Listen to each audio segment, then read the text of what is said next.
মোৰ নাম শ্ৰী বসন্ত দত্ত। মই সদ্যঘোষিত অসম আৰক্ষীৰ চাব ইন্সপেক্টৰ পদত এজন চাব ইন্সপেক্টৰ হিচাপে নিযুক্তি লাভ কৰিছোঁ।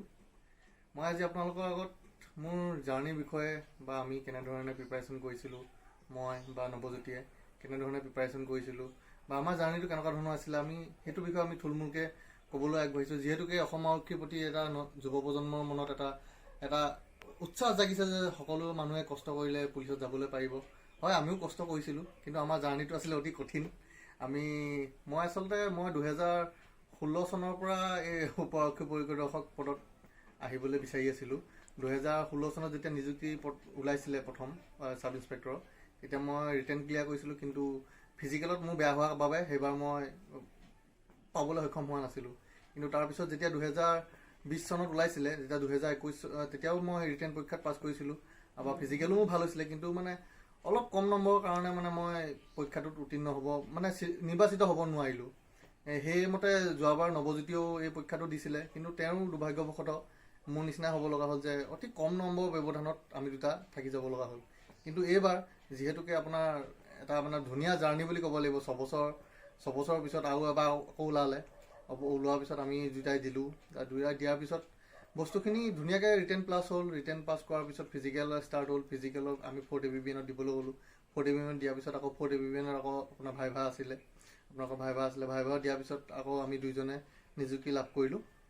এতিয়া সেইটোৱে আপোনালোকৰ কথাটো ক'বলৈ গ'লে এনেকুৱা হয় যে বস্তুটো দেখাত ভাল নিচিনাই লাগে, কিন্তু তাৰ যোনটো আপোনাৰ প্ৰচেছ থাকে, তাৰ যোনখিনি কষ্ট কৰিবলগীয়া হয়, সেইখিনি মানুহে কৰিবলৈ নিবিচাৰে। আজি প্ৰজন্ম সেইটোৱে কওঁ যে সদায় সকলোৱে দৌৰিবলৈ যাব নিবিচাৰে, কিন্তু আমি এনেকুৱা নহয় যে আমি পাছ ফেইল কৰাৰ পিছতো দৌৰিবলৈ সদায় গৈ আছিলোঁ বা পঢ়িও আছিলোঁ সদায়। ধৰক সেইমতে কাম কৰি যাব আপোনালোকে। আৰু মই ভাবোঁ যে আপোনালোকৰ সকলোৱে নিজে নিজে কষ্ট কৰি থাকিব পাৰিব, আৰু নিজে নিজে কষ্ট কৰিলে নিশ্চয় এদিন নহয় এদিন ফল পাবই। কাৰণ যিহেতুকে আমি ইমান দিনৰ পিছত হ'লেও ফলটো পাইছোঁ, আপোনালোকেও সেইধৰণে লাগি থাকিলে নিশ্চয় এদিন নহয় এদিন ফলটো পাবই। মুঠতে সেয়া। মোৰ লগৰ দুজনমান আছিলে, তেওঁলোকে কনিষ্টবলতো পাছ কৰিছে, বা মই নিজে চাব ইন্সপেক্টৰৰ বাবে পঢ়িছিলোঁ বা প্ৰেক্টিছ কৰিছিলোঁ। এতিয়া আমি থুলমূলকৈ আপোনালোকক কেনেকৈ ধৰণে প্ৰিপেৰেশ্যন কৰিব বা আপোনালোকৰ জাৰ্ণিটো কেনেকুৱা ধৰণৰ হ'ব পাৰে, যে অহা বছৰকে ওলাব পাৰে বুলি কৈছে, বা আপোনালোকৰ অহা বছৰকে হয়তো ওলাব পাৰে, কনিষ্টবল ওলাব পাৰে, চাব ইন্সপেক্টৰ ওলাব পাৰে। সেইটো কাৰণে মই কনিষ্টবলসকলৰ কাৰণে বা কেনেকুৱা ধৰণৰ পঢ়িব লাগিব বা চাব ইন্সপেক্টৰসকলৰ কাৰণে কেনেধৰণে পঢ়িব লাগিব, এইটো আপোনালোকৰ সকলোৰ কাৰণে একেবাৰে ইজি হয়।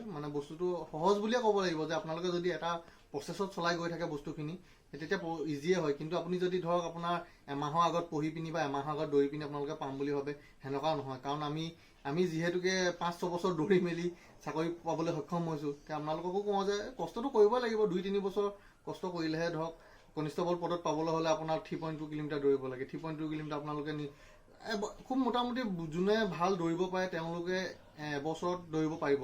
কিন্তু আপোনাৰ যোনে একেবাৰে আজিলৈকে প্ৰেক্টিছ কৰা নাই, তেওঁলোকে 3.2 মৰাটো 1.5 বছৰ 2 বছৰ লাগি যাব পাৰে।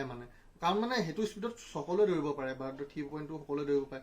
কিন্তু ধৰক যোনটো স্পেচিফিক টাইম এটা দিব, আপোনালোকক টাইম ছেট আপ এটা বান্ধি দিব 14 মিনিটৰ ভিতৰত। আৰু আজিকালি আপোনালোকৰ ইমান কম্পিটিশ্যন হৈ গ'ল যে আপুনি 14 মিনিটৰ ভিতৰত আগত সোমালেও নহ'ব। আপোনালোকে নিজৰ বেষ্টৰ কাৰণে পাৰফৰ্মেঞ্চৰ কাৰণে ভাল মাৰ্কছ উলিয়াব লাগিব।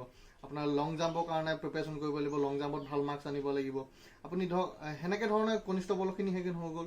কনিষ্টবলৰ কাৰণে মই ভাবোঁ যে আপোনালোকে সকলোৱে যে প্ৰথমে ফিজিকেল প্ৰিপেৰেশ্যনটো বেছিকৈ কৰক, কাৰণ ৰিটেনটো তেওঁলোকৰ পিছত আহে। ৰিটেনৰ কাৰণে আপোনালোকে ধৰক ৰিটেনৰ কাৰণে ক্লাছ 9-10ৰ কিতাপখিনি পঢ়িব, আৰু বেছি একোলৈ চাবলগীয়া নাথাকে। ধৰক অসমৰ যোনখিনি বেছিক বস্তুখিনি সেইখিনি জানিবলগীয়াখিনি জানিলেই হ'ল। আৰু আপোনাৰ 9-10ৰ অংক বা ইংলিছ বা থুলমূলকৈ গ্ৰামাৰখিনি সেইখিনিয়ে আহে। আৰু ইমান এটা ধৰক কঠিন প্ৰশ্ন আজিকালি নাহে। আজিকালি চিলেবাছখন অকণমান সহজ কৰি দিছে। আৰু ইয়াৰ পিছত আহিলে চাব ইন্সপেক্টৰৰ কাৰণে কেনেকৈ পঢ়িব। চাব ইন্সপেক্টৰৰ কাৰণে আপোনালোকে পঢ়া শুনাটো নিশ্চয় কৰিব লাগিব, কাৰণ পঢ়া শুনা বাদেতো চাব ইন্সপেক্টৰৰ চাকৰিটো এনেকুৱা ধৰণৰ যে পঢ়া শুনাৰ লগতে জড়িত, ধৰক বা লিখা পঢ়াৰ লগতে সেইবোৰ আপোনালোকে জানিব লাগিব। চাব ইন্সপেক্টৰৰ কাৰণে আপোনালোকে কেনেকৈ ধৰণে পঢ়িব, যে আপুনি ক্লাছ 9-10ৰ সমাজ বিজ্ঞানৰ যোনখন ইতিহাস বিষয়ৰ কিতাপকেইখন আছে, যে সেইখন মই ভাবোঁ আপোনালোকৰ কাৰণে একেবাৰে ভাল হ'ব। সেইখন পঢ়িব লাগে প্ৰথম। সেইখন পঢ়ি আপোনালোকে বেছিক কনচেপ্ট এটা লৈ ল'ব লাগে। তাৰপিছত অসম ইয়েৰ বুক আহিলে, তাৰপিছত আহিলে লুচেণ্ট আহিলে, আৰু আজিকালি বিভিন্ন ধৰণৰ ইউটিউবত বিভিন্ন ধৰণৰ ভাল ভিডিঅ' দি থাকে। আৰু মই ভাবোঁ যে আপোনালোকে অংক বা ইংলিছ এই দুটাৰ কাৰণে অকণমান প্ৰিপেৰেশ্যন এটা কৰিব, যাতে কাৰণ অংকত এটা বহুত ভাল ৱেইটেজ এটা থাকে।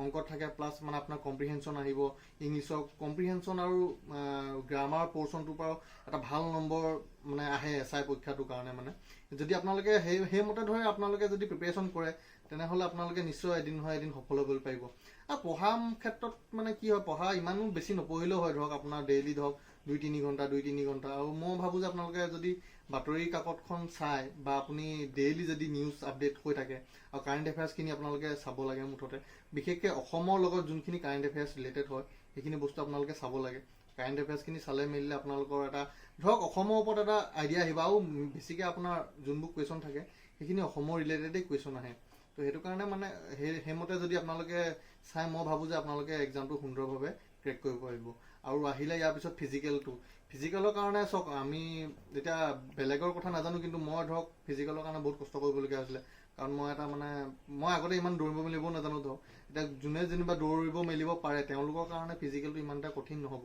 কিন্তু ইয়াত কথাটো আহি যায় যে কি ফিজিকেলতো আজিকালি বহুত মাৰ্কছ লাগে সেইটো কাৰণে মই মানে সকলোকে কওঁ যে ফিজিকেলৰ কাৰণে প্ৰেক্টিছ কৰিব কাৰণ 1600 মিটাৰহে 1600 মিটাৰটো আপোনালোকে এবছৰ নালাগে ধৰক যোনে দৌৰিব পাৰে তেওঁলোকে 6 মাহ মানে ভিতৰত আৰামত মানে 1600 মিটাৰটো কভাৰ কৰি ল'ব পাৰিব আৰু দৌৰৰ লগে লগে আপোনালোকে সপ্তাহত 2-3 দিনমান লং জাম্প প্ৰেক্টিছ যদি কৰে মই ভাবোঁ সেইটোৰ কাৰণে আপোনালোকে চাফিচিয়েণ্ট আৰু সপ্তাহত এদিন আপোনালোকে বডিটোক ৰেষ্ট দিব দেওবাৰে বা শনিবাৰে আপোনালোকে যোনটো শ্বেডিউল পায় এইটো বডিটো ৰেষ্ট দিয়াটো মাষ্ট আৰু আপোনালোকে সেইটো নাভাবিব যে আপোনালোকে সাব ইন্সপেক্টৰৰ ইণ্টাৰভিউ দিছোঁ বা বিভিন্ন ধৰণৰ এক্সামৰ ইণ্টাৰভিউ দিছোঁ কাৰণে নিজৰ ফ্ৰেণ্ড চাৰ্কলৰ পৰা আঁতৰ হৈ পিনি পঢ়িম ৰুমৰ ভিতৰত সোমাই সেনেকুৱাও নকৰিব আপোনালোকৰ নিজৰ জীৱনটো এনজয় কৰিব কাৰণ চাকৰিয়েতো চব নহয় নিজৰ জীৱনো এনজয় কৰিব ফুৰিব মেলিব সকলোৰে লগত থাকিব মন চন ভাল কৰি থাকিব সেয়াই মানে ক'বলৈ গ'লে সেনেকৈ ধৰণে জাৰ্ণিটো ষ্টাৰ্ট কৰিব লাগে আৰু মানুহৰ মনত এটা লাগে কি যে কৰিব পাৰিম বুলি মানে সেইটো আপোনাৰ আত্মবিশ্বাস লাগে সেইটো আত্মবিশ্বাসটো ৰাখিব আপোনালোকৰ নিজৰ মনত যে মই কিবা এটা কৰিবলৈ গৈছোঁ পাৰিম বুলি সেইটোৱে আৰু সকলোৱে যদি মনত বিশ্বাস ৰাখে নিশ্চয় এদিন নহয় এদিন সফল হ'বই